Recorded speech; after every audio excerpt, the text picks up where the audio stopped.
시청자 여러분 안녕하십니까? 센 경제 라이브 시작합니다.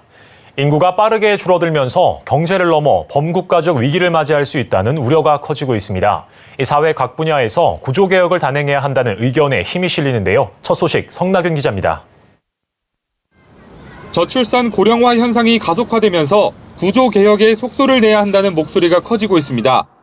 정치권에 따르면 여야 인사 18명으로 구성된 국회 인구위기 특별위원회가 지난 14일 본격적인 활동을 시작했습니다.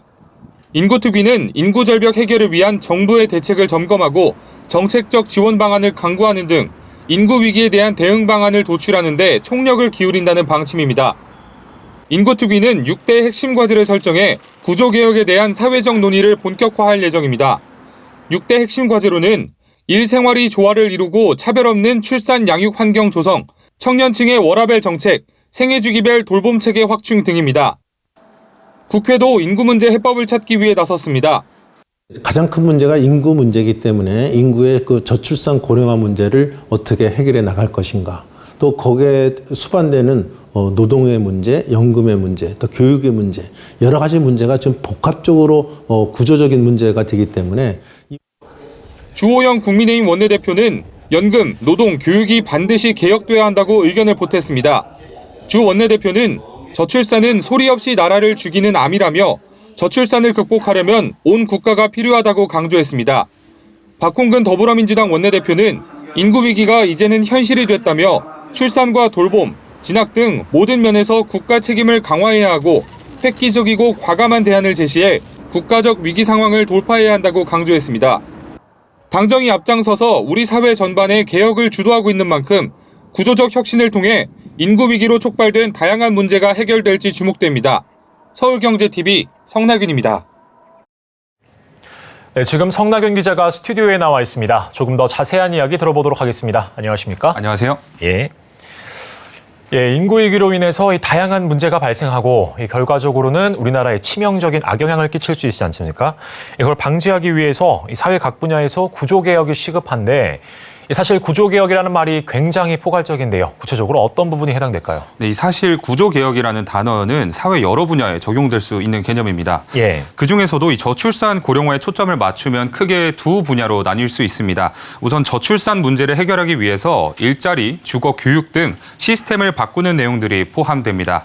또 다른 하나는 생산 가능 인구가 줄어들음에 따라서 우리 사회를 다운사이징하고 효율화하는 등 청년들에게 새로운 기회를 제공하는 창출해주는 방향으로의 전환입니다. 사회 부문별로 살펴보면 노동, 교육, 연금, 국방, 재정 등으로 나눌 수 있습니다. 인구 절벽 현상은 국가적인 위기를 촉발하고 그 위기는 사회 전반에 복합적으로 다가오기 때문에 연관되지 않은 분야가 없는 셈입니다. 예. 지금 우리 정부가 집중적으로 개혁을 추진하고 있는 부분은 아무래도 노동일 것 같은데 구체적으로 어떤 얘기가 나오고 있습니까? 네, 이 노동개혁은 김영삼 정부부터 시작해서 문재인 정부에 이르기까지 우리나라의 해묵은 숙제라고 볼 수 있습니다. 정권이 바뀔 때마다 핵심 국정과제로 등장은 했지만 아직까지 한 번도 이렇다 할 성공을 거두지는 못한 상황입니다. 윤석열 정부도 교육, 노동, 연금이라는 3대 개혁 분야 중에서 노동개혁의 필요성을 가장 먼저 강조하고 나섰습니다. 윤 정부는 근로시간 제도 개편, 임금체계 개편, 노조 회계 투명성 강화 등의 방점을 찍고 과제를 추진 중입니다. 노동시장이 유연해야 되는 건 맞아요. 그거는 정년 연장하고도 관련이 돼 있고요. 노동시장 개혁이 딸려서 이루어지는 일들이 많아요. 임금체계 개편이라든지 그리고 유연성을 확보하기 위한 재교육 시장이라든지 그리고 그 빈간의 공간을 채워줄 수 있는 복지, 그 고용보험이라든가 아니면 사회 이중주 52시간제 유연화를 핵심으로 하는 근로시간 개편은 최근 고용노동부가 관련법 개정안을 입법 예고했지만 장시간 근로에 대한 부정적 여론이 확산하는 등 난항을 겪고 있습니다. 예. 여기에 한국노총이 정면으로 투쟁하고 저항해 조합원과 노동자의 권리를 끝까지 지켜내겠다고 말하는 등 노동계가 크게 반발하고 있습니다. 그래서 정치사회적인 합의를 이루는 것이 중요하다는 지적입니다.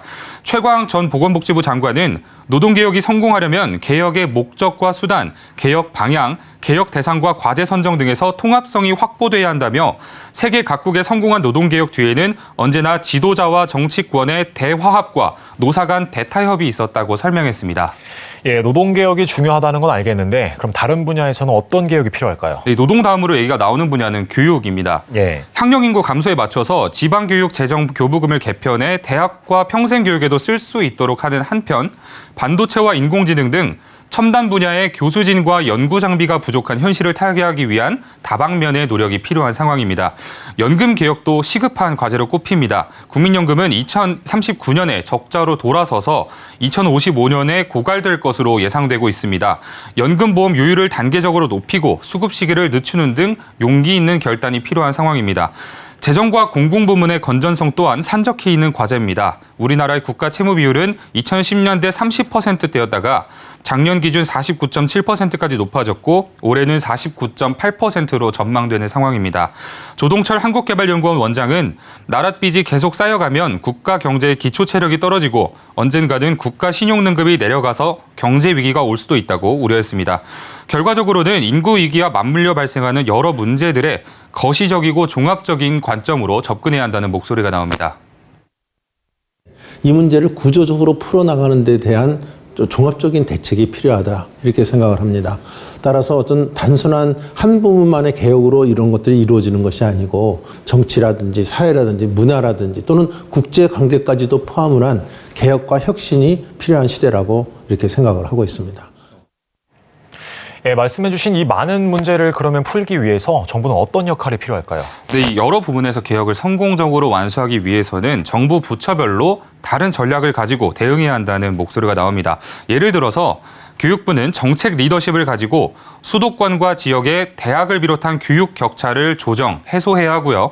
노동부는 산업부 등 관계부처와 협력해서 노동시장 개편을 지원해야 합니다. 예. 청년 인구가 급감하는 만큼 국방부는 군을 효율화하고 고도화된 무기체계를 갖추는 등 안보 전략을 업그레이드해야 한다는 지적입니다.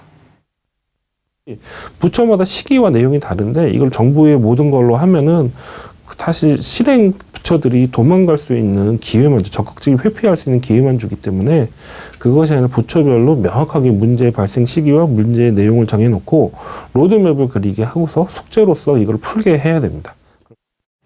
이를 위해서 총괄적으로 기획하고 방향성을 제시해 줄 수 있는 힘 있는 컨트롤 타워가 필요하다는 목소리까지 나오고 있습니다. 예, 성공적인 구조개혁을 위한 방안들 성낙윤 기자와 함께 짚어봤습니다. 오늘 말씀 잘 들었습니다. 감사합니다.